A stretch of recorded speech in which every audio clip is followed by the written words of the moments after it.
Today's video is number 1 in what I hope is going to be a 5-part series demonstrating for you the differences between the Blendtec Total Blender and the Vitamix 5200. If you happen to be in the market for a high-performance blender and you've done your homework correctly, there's a great chance your choice is coming down between the 5200 and the Total Blender. They are both phenomenal machines. You're going to be happy with either one.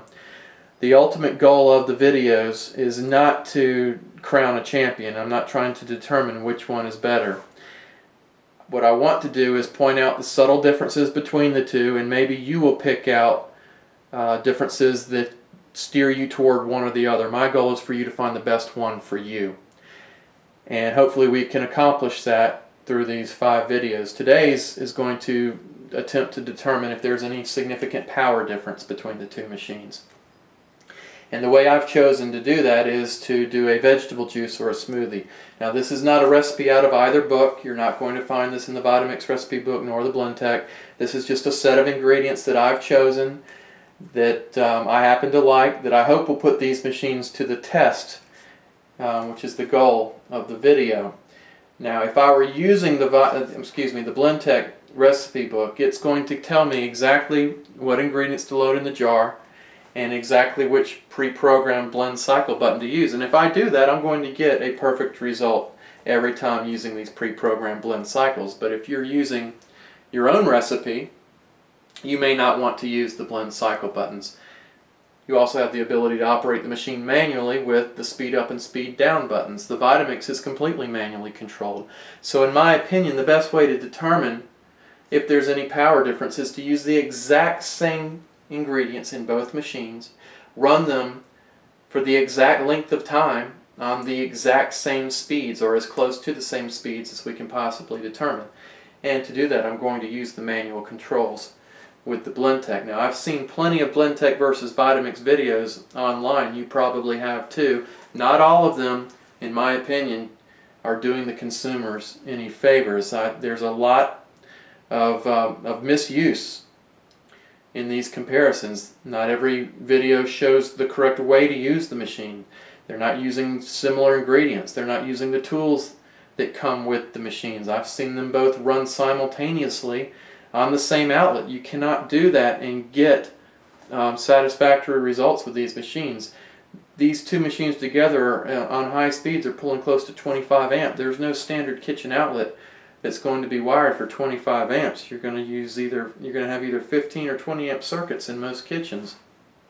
I run into this problem all the time when I demonstrate the machines in the warehouse clubs at my road shows. I have to share power on the same circuit with every other demonstration going on in the club. It definitely affects the machines. Now don't be scared. They're not going to be adversely affecting your kitchen. If you don't run them at the same time as you run everything else, then you're going to get great results with these machines. So let's do this. Let's go ahead and run the machines. Let's do this demonstration. I'm going to use the same ingredients in both. We're going to start with some Roma tomato. Now in general with these machines, you want to load them with the more liquid ingredients lower in the jar. The Roma tomatoes are very high in liquid. We're going to add some cucumber. The carrots are very high in fiber. This is a good test for the machine. Didn't put the cucumber in the Vitamix. Let's do that. Here's the carrot. Here is celery. This is a great test for any blender simply because it's very high in fiber. It's very stringy. In fact, a lot of regular household blenders will not handle celery just because that stringy fiber gets caught up in the blades. Here's some for flavor. I'm using some sweet peppers. You folks may recognize these ingredients. They're relatively readily available. This is fresh baby spinach. And this is kale. One of the best foods on the planet in terms of nutrition. Now these ingredients are optional. I add this just because this is what I like. I'm going to add a little bit of water. This is about 4 ounces of water in both jars. I do this just to make this juice a little bit more liquid so I can enjoy drinking it a little more. I've got a lot of fiber in here. I don't want it to be like a sauce going down. I want it to resemble a juice. These are not juice extractors. We're not squeezing out the liquid like a juicer will do. We're utilizing every part of the fruit or vegetable that's good for us.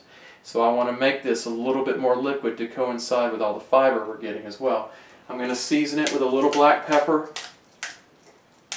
This is also optional. You can season any way you want, or you can leave it out. And then I'm going to add a few ice cubes as well. This is also optional. I'm doing this for a couple of reasons. One, to make the juice a little bit cool, a little more pleasurable to drink in my opinion. But also, as this ice starts to blend, it will add a little bit more liquid as well. And that was 5 ice cubes. We'll get 5 in the Vitamix as well. I'm going to make sure this is the same for both. We'll put the lid on.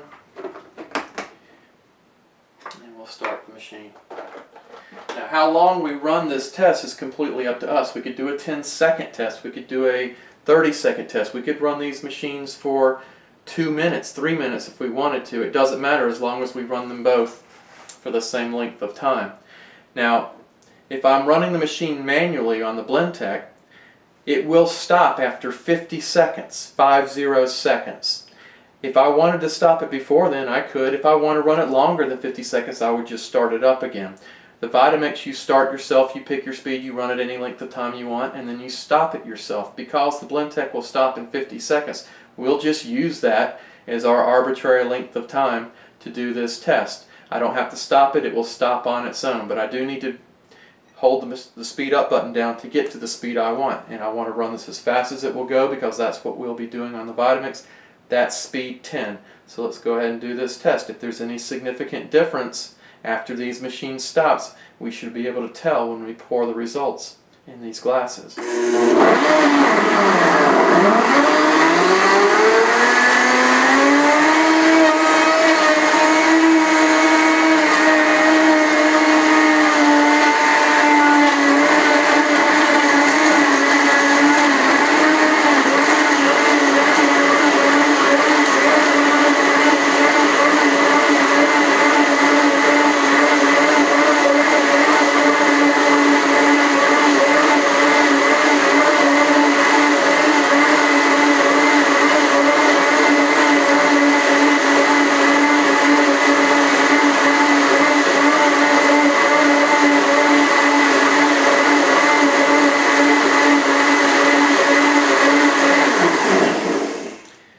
Now with the Vitamix,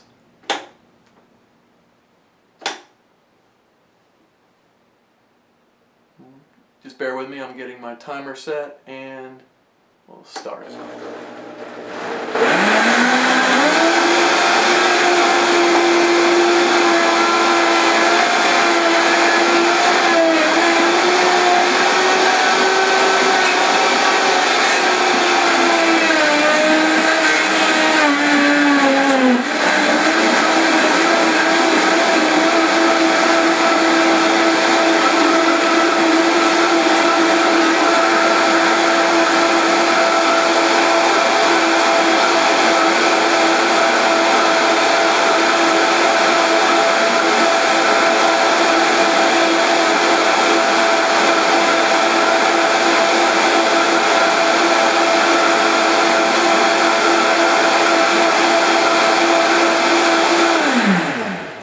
Now, one thing I forgot to mention before I started the Vitamix, it comes with this tamper. In my opinion, if the machine is designed to use a tool, you should be using it, even in this comparison. I think it's perfectly legitimate to use this tamper in a test like this. Now, this tamper is a big point of contention for a lot of Blendtec and Vitamix users. Some people absolutely hate having to use that. Other people think they've got a lot of control using it as well. But for the purposes of comparing the machines, you should use, in my opinion, the tools that are designed to give you the best results with each machine. Okay, here's the Blendtec juice. It looks very smooth. Here's the Vitamix. It looks smooth as well.